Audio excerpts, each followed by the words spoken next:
Hello दोस्तों, English study four पर आपका स्वागत है। आज आपको बताने वाले हैं ऑक्सफोर्ड बेबी इंग्लिश ट्रांसलेशन का प्रेजेंट कंटिन्यूअस टेंस का इंट्रोगेटिव सेंटेंस बताने वाले हैं। क्या बताने वाले हैं? तो इंट्रोगेटिव सेंटेंस बताने वाले हैं। तो इंट्रोगेटिव सेंटेंस क्या होता है? यानी प्रश्नवाचक वाक्य। तो प्रश्नवाचक वाक्य जो है वो क्या होता है? तो प्रश्नवाचक वाक्य जो है, देखिए, जो क्या से शुरू होता है। क्या? कोई क्वेश्चन करता है, कोई सवाल पूछता है, क्या से शुरू होता है, उसको प्रश्नवाचक वाक्य बोलते हैं, यानी इंट्रोगेटिव सेंटेंस बोलते हैं। ठीक, तो देखिए स्ट्रक्चर क्या है हमारे पास। जैसे स्ट्रक्चर इज एम आर यानी हेल्पिंग वर्ब से स्टार्ट होगा। क्या होगा? तो हेल्पिंग वर्ब से स्टार्ट होता है। उसके बाद subject plus before plus object. तो ये इसका स्ट्रक्चर है बनाने का नियम। तो देखिए, ही see it, he see it और कोई व्यक्ति का नाम हो यानी सिंगुलर हो तो उसके साथ इज का प्रयोग करेंगे। और यदि यू वी यू दे रहे हैं तो उसके साथ हम आर का प्रयोग करेंगे। और आई के साथ हमेशा एम का प्रयोग करता है। ये चीज़ हम आपको पिछले वीडियो में बता चुके हैं, फिर भी थोड़ा सा बता दिए।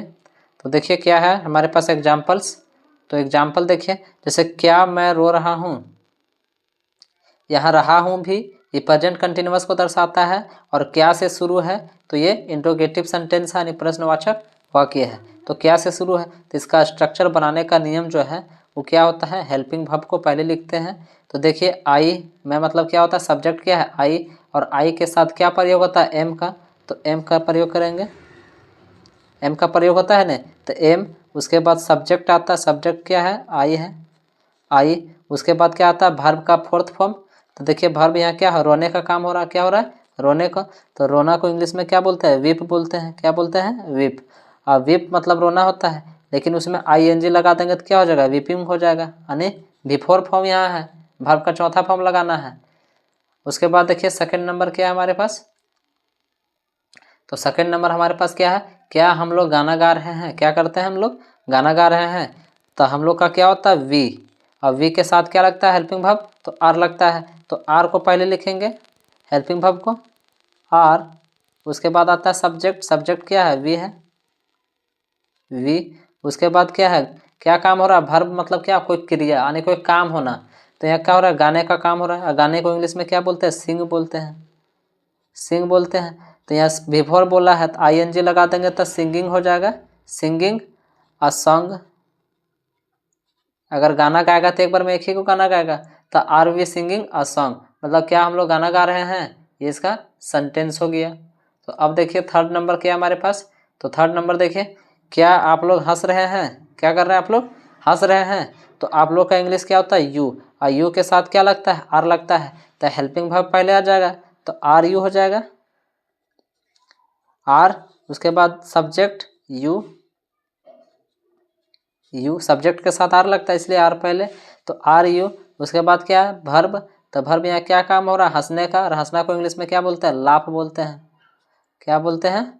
लाफ। तो लाफ में आईएनजी जोड़ेंगे क्योंकि बिफोर बोला है, तो लाफिंग हो जाएगा, आर यू लाफिंग, क्या आप हंस रहे हैं, आप लोग हंस रहे हैं, ये इसका सेंटेंस हो गया। उसी तरह देखिए फोर्थ नंबर। तो फोर्थ नंबर क्या है, जैसे क्या वे लोग आम खा रहे हैं। क्या कर रहे हैं? वे लोग आम खा रहे हैं। तो वे लोग का इंग्लिश क्या होता है? दे, और दे के साथ क्या लगता है? आर। तो आर पहले हो जाएगा हेल्पिंग वर्ब, तो आर पहले हो जाएगा, आर। उसके बाद सब्जेक्ट यानी दे, दे। उसके बाद क्या है वर्ब। तो वर्ब यहाँ क्या हो रहा है? खाने का काम हो रहा है। खाने को इंग्लिश में क्या बोलते हैं? ईट। तो ईटिंग हो जाएगा बिफोर, ईटिंग। क्या खा रहे हैं? तब मैंगो यानी आम खा रहे हैं, तो अ मैंगो, ये इसका सेंटेंस हो गया। क्या हो गया? इसका सेंटेंस हो गया। तो ए मैंगो क्यों हो गया? क्योंकि एक बार में अगर खाएंगे तो एक बार में एक ही को आम खाएंगे ना, जिसको हम काउंट कर सकते हैं उसके पहले ए एन का प्रयोग करते हैं। क्वेश्चन पूछ रहा था, क्वेश्चन मार्क, क्वेश्चन मार्क। ठीक, तो अब देखिए 5 नंबर क्या है हमारे पास।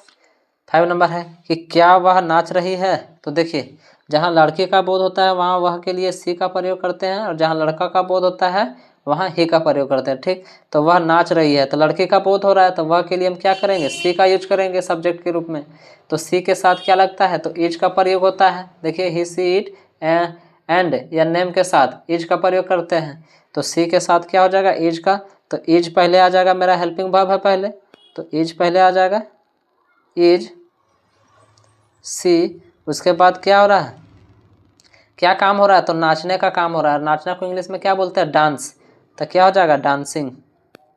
क्या हो जाएगा, डांसिंग हो जाएगा। मतलब इज सी डांसिंग, क्या वह नाच रही है, ये इसका सेंटेंस हो गया।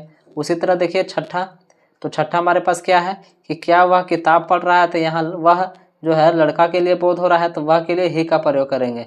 और ही क्या है, सिंगुलर, तो ही के साथ क्या प्रयोग होगा, इज का प्रयोग होगा। तो इज पहले आ जाएगा मेरा, तो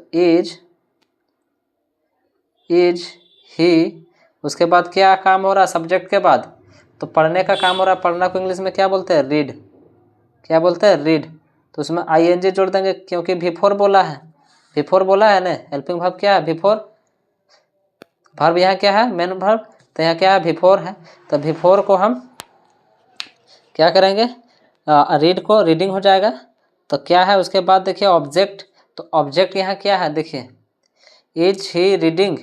उसके बाद देखिए, तो यहाँ तो बिफोर तक तो हमने कर लिया। उसके बाद क्या है, ऑब्जेक्ट। तो ऑब्जेक्ट यहाँ देखिए क्या है, किताब, किताब है। तो क्या हो जाएगा, अ बुक, जिसको हम काउंट कर सकते हैं, उसके पहले एन का प्रयोग होता है। ठीक, तो क्या हो जाएगा, is he reading a book, क्या वह किताब पढ़ रहा है, ये इसका सेंटेंस बन गया।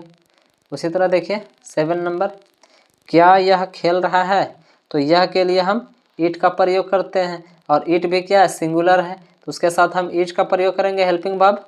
तो इज हो जाएगा, इज ईट।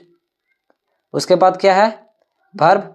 तो वर्ब यहाँ क्या हो रहा है, खेलने का काम हो रहा है, और खेलना को इंग्लिश में क्या बोलते हैं, प्ले। तो क्या हो जाएगा, प्लेइंग हो जाएगा। क्या हो जाएगा, प्लेइंग हो जाएगा। तो इज इट प्लेइंग, क्या यह खेल रहा है, ये इसका सेंटेंस बन गया, इज इट प्लेइंग, ये इसका सेंटेंस हो गया। तो अब उसी तरह देखिए 8 नंबर, क्या मोहन खाना पका रहा है, ये इसका सेंटेंस है। क्या मोहन खाना पका रहा है, तो क्या से शुरू है, तो देखिए नाम आ रहा है मोहन। तो मोहन अगर सिंगुलर है तो उसके साथ एच का प्रयोग करेंगे, और यदि प्लूरल रहता तो उसके साथ हम लोग आर का प्रयोग करते हैं। ठीक, तो यहाँ क्या है, क्या मोहन क्या मोहन खाना पका रहा है, ये इसका सेंटेंस है। तो मोहन एक व्यक्ति है, तो सिंगुलर है, सिंगुलर के पहले क्या करेंगे, एज का प्रयोग करेंगे। तो एज हो जाएगा हेल्पिंग वर्ब। उसके बाद सब्जेक्ट है, तो सब्जेक्ट मेरा क्या है, मोहन है। क्या है, मोहन है। उसके बाद क्या आता है, वर्ब। अब वर्ब यहाँ क्या आ रहा है, पकाने का काम हो रहा है। पकाना को इंग्लिश में क्या बोलते हैं, कुक बोलते हैं। अब कुक को क्या हो जाएगा, कुकिंग हो जाएगा। बिफोर कुकिंग, क्या पका रहा है, खाना यानी फूड, भोजन। तो भोजन को हम गिन नहीं सकते, इसलिए इनका प्रयोग नहीं किया। ठीक, तो इज मोहन कुकिंग फूड, क्या मोहन खाना बना रहा है या पका रहा है, ये इसका सेंटेंस हो गया। ठीक, तो उसी तरह देखिए 9th का, तो 9th का क्या है, क्या राम और श्याम जा रहे हैं। तो राम और श्याम क्या कर रहे हैं, राम और श्याम जो है जा रहे हैं। तो देखिए राम और श्याम दो है सब्जेक्ट, और सब्जेक्ट के रूप में दो गो है, तो एक से अधिक है यानी प्लूरल है। तो प्लूरल के साथ हमेशा किसका प्रयोग करते हैं, तो आर का प्रयोग करते हैं। किसका प्रयोग करते हैं, आर का प्रयोग करते हैं। तो यहाँ क्या हो जाएगा, आर हेल्पिंग वर्ब क्या हो जाएगा, are Ram and Mohan, Ram and Mohan, Ram and Mohan क्या कर रहे हैं, जा रहे हैं। और जाना को इंग्लिश में क्या बोलते हैं, गोइंग। गो मतलब जाना होता है, लेकिन बिफोर फॉर्म गोइंग हो जाएगा। तो are Ram and Mohan going, क्या राम और मोहन जा रहे हैं, ये इसका सेंटेंस बन गया।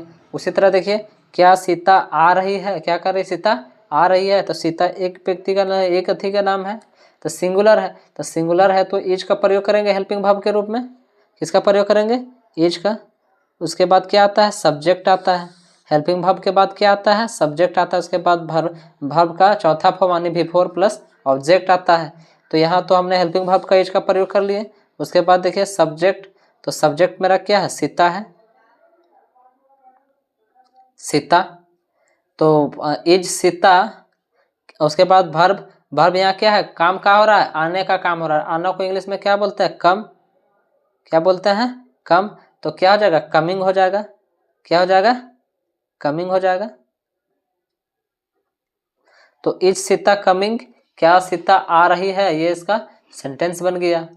ठीक, तो एक चीज हमेशा याद रखिएगा, सब्जेक्ट वह होता है जो किसी काम को करता है और वर्ब वह होता है जो कोई काम हो रहा होता सेंटेंस में। ठीक, और जो है हेल्पिंग वर्ब क्या होता है, वो दर्शाता है कि किस मूड में है, क्या वह अभी जारी है या फिर हो चुका है या फिर होता था। तो ये सारा क्या बताता है, उसका मूड बताता है कि कौन सा अवस्था में हेल्पिंग वर्ब, ये मतलब होता है। ठीक, तो अब देखिए कुछ होमवर्क दिए हैं, ये आपको घर से बना करके लाना है।